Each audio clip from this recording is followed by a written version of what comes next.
Hi everyone, I'm Christy with Christy's Handmade Creations, and today I'm going to be showing you how to make one of these round fabric rugs. So I'm starting off with my ropes already made. I have a few other videos showcasing how I make the fabric strips into the fabric ropes. I'm using this electric cord winder because it's a lot easier to keep your fabric ropes organized. There's all sorts of different ways you can do this. You can roll it into a ball, whatever works. So here I am, and there's two different ways that I do these. I either make a U shape here, and I will sew down the middle here, and then just start to coil it. But for this rug, I'm going to do a 1.5 inch start. So that's just how I'm going to show this. That essentially there with the coil though is how I make my coasters. So if you want to watch how I do that, you can go ahead and look at one of those videos. But for this one, I'm doing a 1.5 inch start. That's just how I like to do it. So I'm measuring out my fabric rope here, and then I'm going to clip it. So that's where my first fold is. So I'm going to be folding it.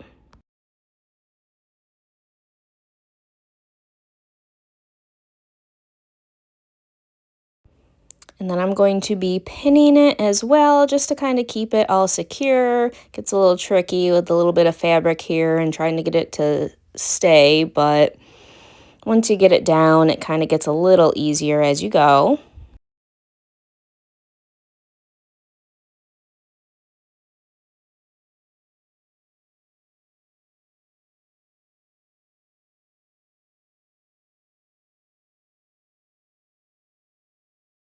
So I have kind of like these two little flaps on both ends. It's the same way I do my oval rugs.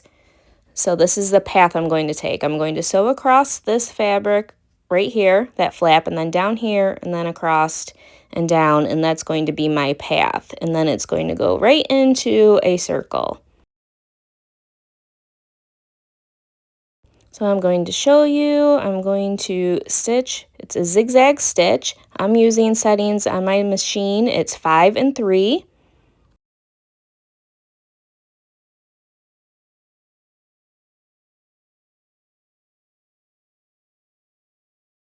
Then I'm going to go right down the middle here, and I'm going to start my path.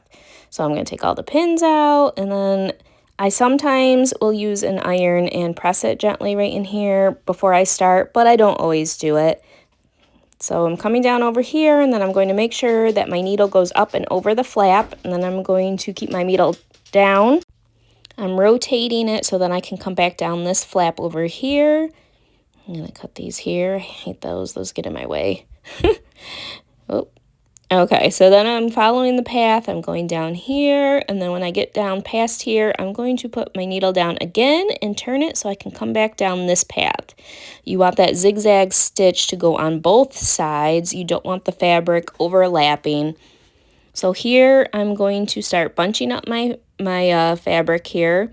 You want it to kind of be like an accordion, just kind of like folded up here in the middle. I fidget with it, get it how I like it, and then I'm going to go in and put pins in it. The pins just help me to keep everything in place so that the fabric lays nicely. That's what I like to do. Make sure this side over here is around that corner. Sometimes you don't want it to get too tight over there. You want a nice curved outside right here.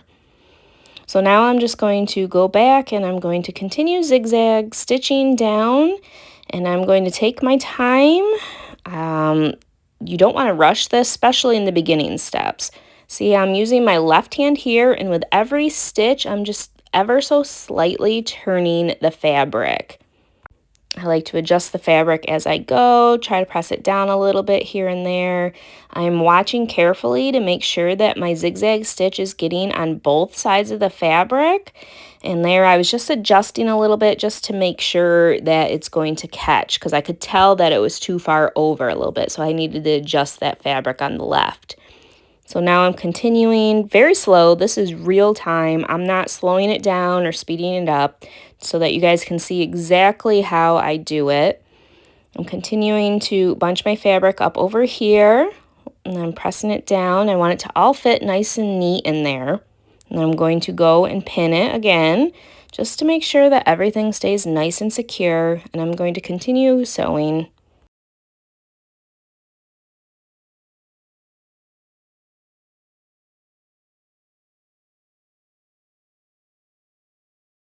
You don't want that rope on the left that you're getting all of that material from. You don't want it to be tight, so you're going to want to make sure that you pull it too. That's what I like to do.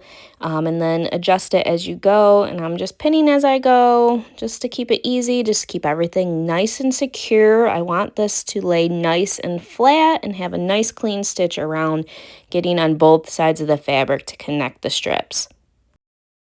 I will mention once again that I like to sew mine with the sewn edge out. A lot of people like to do it with it on the inside. You can do whichever way you would like. I just happen to find this to be easier for me to work with. As you're going over here on the left, you're going to want to pay attention to make sure that you're not seeing that fabric strip start to curl up. If it starts to get too tight and starts to curl up, you're going to want to stop right away and rip out back to where it stops curling up so you can re-stitch that. So that way you can ensure that your rug's going to stay flat. Sometimes I press a little when needed with my iron. It's not on a high setting and I just do it super light and quick. I'm going to continue sewing and show you here. As the rug gets larger, I don't need to bunch my fabric as much, but I do want to give it just a little bit of a give. You can see that slack there, right in there that I have. It's just so that it has enough room to move with that curve. You don't want that fabric to be super tight up against it, even at this stage.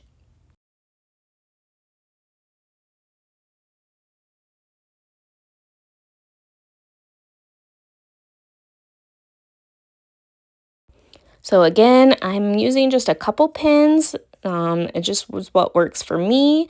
And I like to have it all the way back to like my left hand. I have 2 pins here. And that way I can just easily go through and take them out and adjust it like this. I just add it right there just so that my material just stays where I want it to. I don't want it to get out of control and crazy because if I'm not doing this, I've found that like I will definitely get too tight. I'll be pulling on it or I won't have it and it'll be a gap, all sorts of weird things. So this is what I've come to do and I've liked.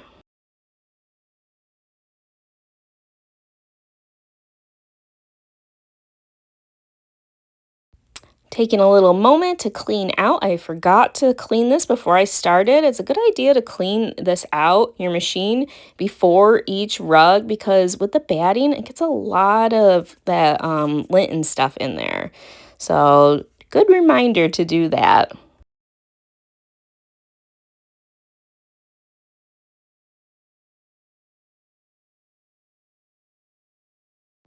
So continuing on, my rug's getting larger and I'm just showing you how I pin it and how I move the fabric and stuff. So I'm just going back and pinning right here so that I can continue sewing and show you how it looks. It's not super bunched, but there is some slack in there.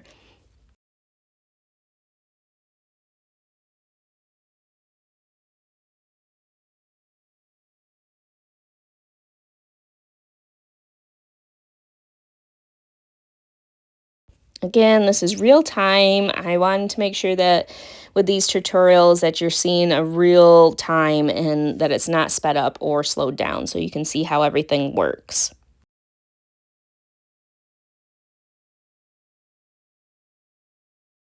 So the rug is starting to get bigger. It's getting a little bit more difficult to pin it. Around here, I'm going to probably stop pinning here soon because it's just difficult to keep moving that rug to the left and back again.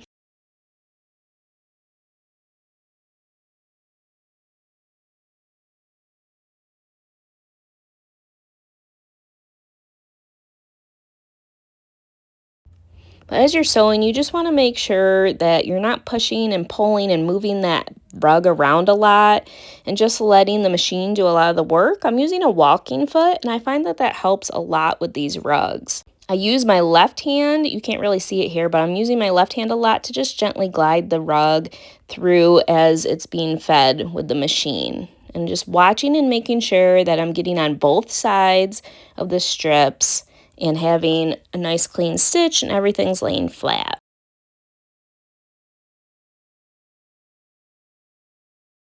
So here I'm just showing you how it looks with my rope up next to the other side as it's growing. You don't need to bunch it as much at this stage, but you want to just be conscious and keep an eye on how it's laying and how it's sewing.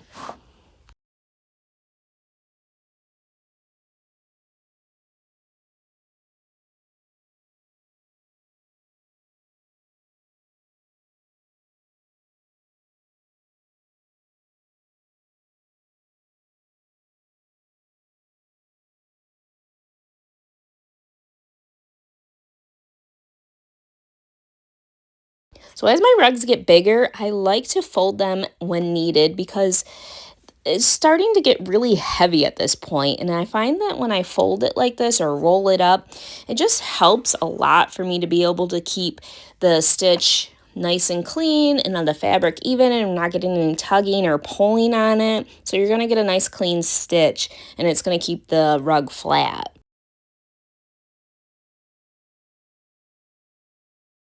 As I sew, I just adjust it back to where I want it and then keep sewing. At this point, I'm not using any pins because it's just easier not to, and I don't need to really worry as much about where that strip is falling next to it.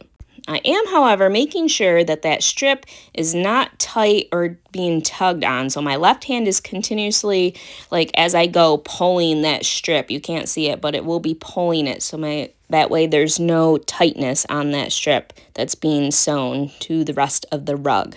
I hope that makes sense. Okay, so here is a wide out look so you can see exactly what I'm doing as I'm sewing this rug as it's bigger here. So this is real time again, and I'm taking my time. I'm adjusting the rug as needed using my left hand to help hold the rug and the weight of it so that way it moves through the sewing machine better. And I'm also using my left hand to pull on that rope as needed, and you'll see me pull it up at times, and then I'm adjusting with my right hand and watching to make sure that everything's going well.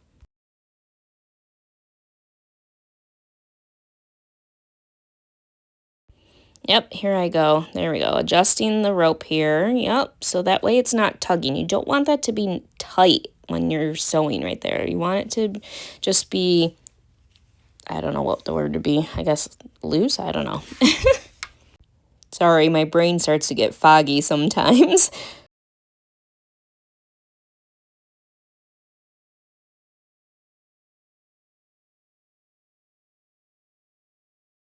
So I hope seeing it from this angle kind of just gives you an idea and a look to see how it is that I'm sewing. So that way when you're doing your sewing at home, you can kind of think of these things like the weight of the rug and how that's going to affect the stitching as you sew through your machine. It's just something to think about.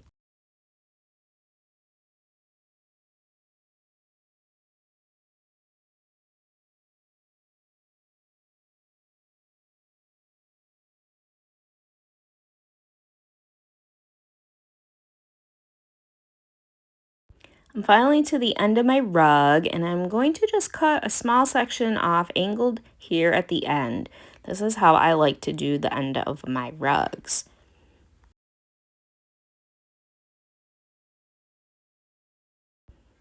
So that's what it looks like, and I'm just going to continue zigzag stitching down till I get to the end here, and then I'm going to kind of just squish the fabric up until that angle kind of lines up nicely and I get it how I want it to look at the end.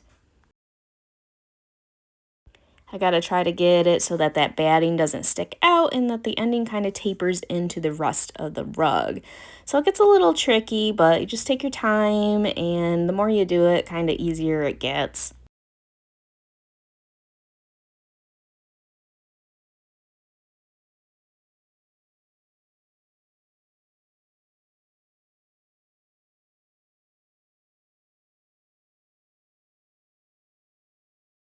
Once I get to the end, I then back stitch a little ways, and that's how I end it. I always double check because usually when I do it this way, sometimes the underneath you'll see a little section that didn't catch both sides, which actually happened to me on this one. So I'm going to show you what that looks like and what I do. So you can see there's just a teeny bit of the fabric did not catch with the stitch. So I flipped it over so that I can see it, and I'm going to take it and go back over it just a little bit to make sure that I have both sides of the fabric and that batting's not going to be sticking out. So super simple fix for that.